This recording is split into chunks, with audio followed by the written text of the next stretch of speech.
For weeks now, I've been saying this is the most clueless administration in American history, and while I've been broadly referring to figures like Elon Musk, Pete Hegseth, and Mike Waltz, the biggest example, without a doubt, is Donald Trump and his rapidly deteriorating mental state. Every single day, he seems to lose his grip on reality a little more, which is saying a lot considering he never really had one to begin with. But today, we got one of the clearest examples yet of just how broken Trump's brain has become. During a press conference, he completely lost his ability to form a coherent sentence, searching for words, stumbling over his thoughts, and ultimately melting down in front of the cameras. We're going to break it all down, but before we do, if you're enjoying the content, don't forget to hit that like button and subscribe to the channel. It really helps a lot. Now, let's start at the beginning, where Trump was already off to a rocky start, openly admitting just how terrified he is of losing the House. Take a look. You asked Representative Stefanik to stay in her seat. Can you explain your reason for that? Did it have anything to do with the tight polling in the Florida district that former Representative Waltz held? Well, I think we're doing, I think we had, as you know, we have a few elections going on. And she is phenomenal, number one. She is a friend of mine, and she was going to go to the United Nations. And I said, look, there's a lot of room for doing that or something else. But she's very popular in her district, and I didn't want to take a chance. I don't even know who else is running.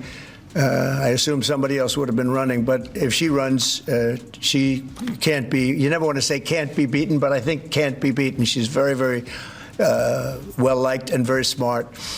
And I said, Lise, would you do me a favor? We cannot take a chance. We have a slim margin. We don't want to take any chances. We don't want to experiment.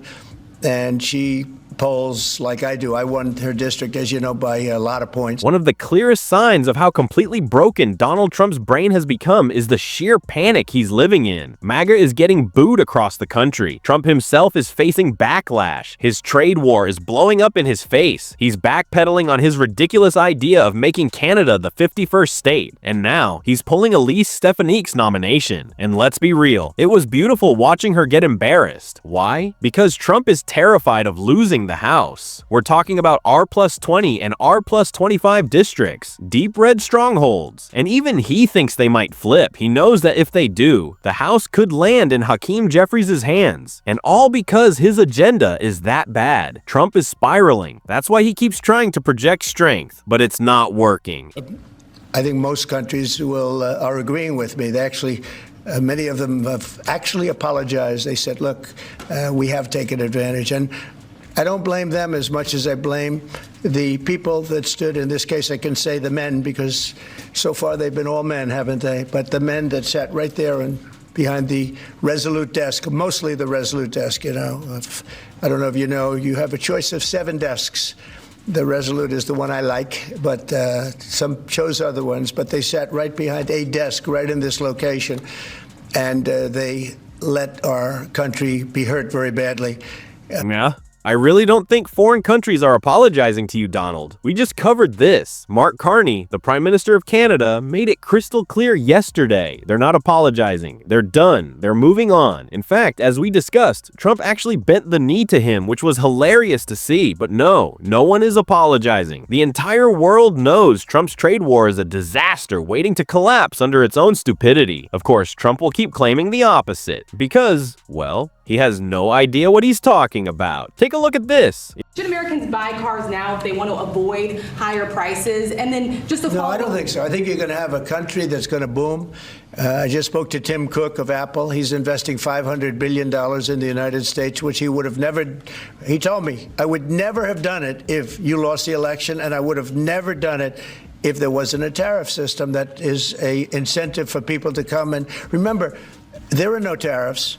All you have to do is do your work. The automotive industry is far from being fine. It's not just foreign manufacturers that are affected. American automakers have factories in Mexico and Canada too. They rely on parts from around the world, many of which are now subject to tariffs. Donald Trump thinks this trade war is a winning strategy, but in reality, it accomplishes nothing he claims it will. And that's exactly why he'll likely back out of it. But let's be honest, Trump not understanding how things work has been the defining theme of his entire presidency. Even on topics where he calls calls himself a genius. He proves over and over again that he has no clue what he's doing. Trump is failing so badly and spiraling so hard that when he tried talking about crime, he literally couldn't even speak. Check this out. And we hope this court system that's become so active all of a sudden in trying to protect some very, very bad people of crime, they have to stop.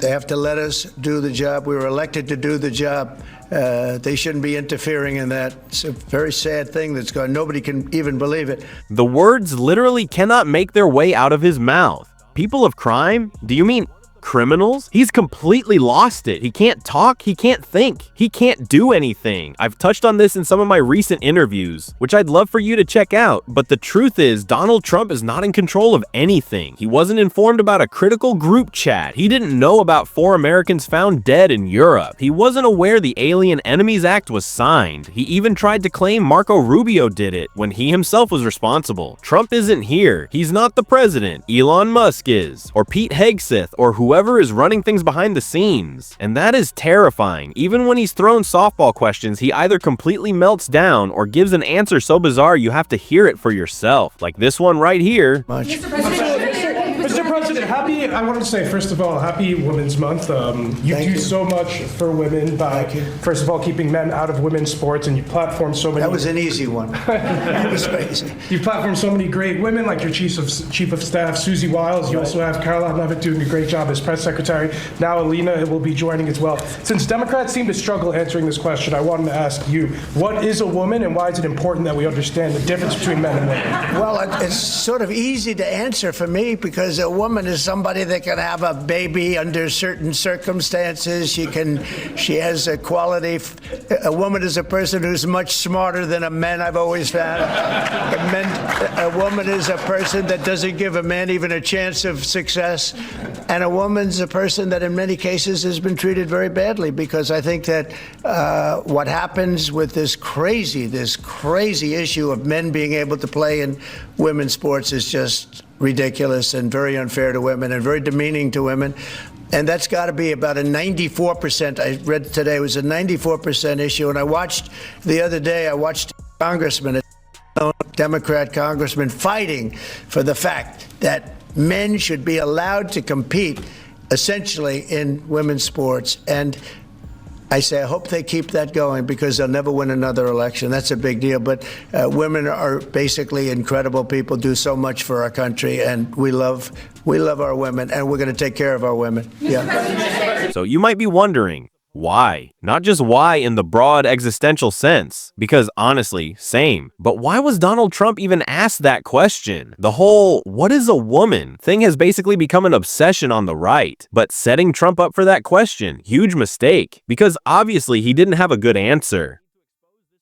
Or even a coherent one. I mean, were we expecting Donald Trump to answer a question about women without sounding like a total creep? But even by his standards, this was weird, and it didn't get any better when he tried to pivot to foreign policy, because of course, Trump being Trump, he fumbled both Greenland and, well, let's start with Greenland. Right now, do you have plans to expand U.S. military presence in Greenland? Is that...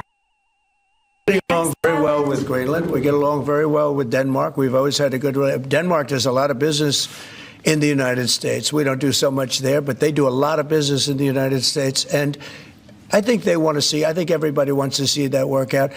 We need Greenland, very importantly, for international security. We have to have Greenland. It's not a question of, do you think we can do without it? We can. If you look at Greenland right now, if you look at the waterways, you have Chinese and Russian ships all over the place. And we're not going to be able to do that. We're not relying on Denmark or anybody else to take care of that situation. And we're not talking about peace for the United States. We're talking about world peace. We're talking about international security. Oh my gosh, the incompetence. It's just astonishing. This is, without a doubt, the dumbest administration in history, led by the dumbest president we've ever had. He's constantly embarrassing himself, and unfortunately us, on a global scale. And honestly, I think he's starting to realize it. That might explain why we're seeing less and less of Trump doing live press events, because every time he opens his mouth, it backfires. Just listen to what he said about Ukraine.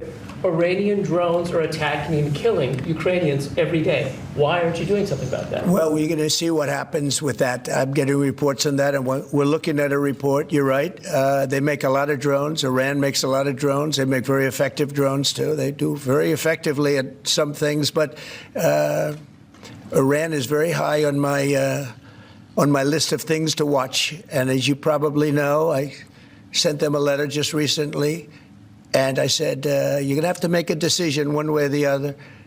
And we're going to either have to talk and talk it out, or very bad things are going to happen to Iran, and I don't want that to happen. Every single day, this man humiliates America on the world stage. Every single day. At this point, is there anyone left who feels proud to be an American under his leadership? Because I don't think there has been for a long time. And let's not forget, I'll end the war before I'm even sworn in. When has Donald Trump ever articulated a single thoughtful policy, foreign or domestic? Never. It's always about power and strength, two things he doesn't actually have. Because the reality, he's weak, he's insecure, he's selfish, he's a liar, and let's be real, he's a crook. Which, by the way, he just kind of admitted right here. Insert clip here. Yeah, Donald, we know you cheated on your taxes. That's why you never wanted to release your tax returns. Not exactly a shocker. I just cannot believe they're still letting him talk. I mean, just listen to this. When you borrow money, if you borrow money, you have interest payments. We're going to let you deduct the interest payment for income tax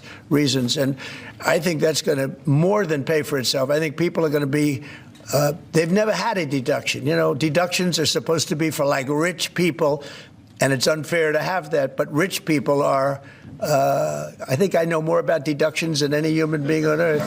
But, you know, the truth is that people that are middle-income people that buy a car and actually have to borrow money, they're going to now get an interest deduction on their car if it's made in the United States. If it's made someplace else, that won't take place. But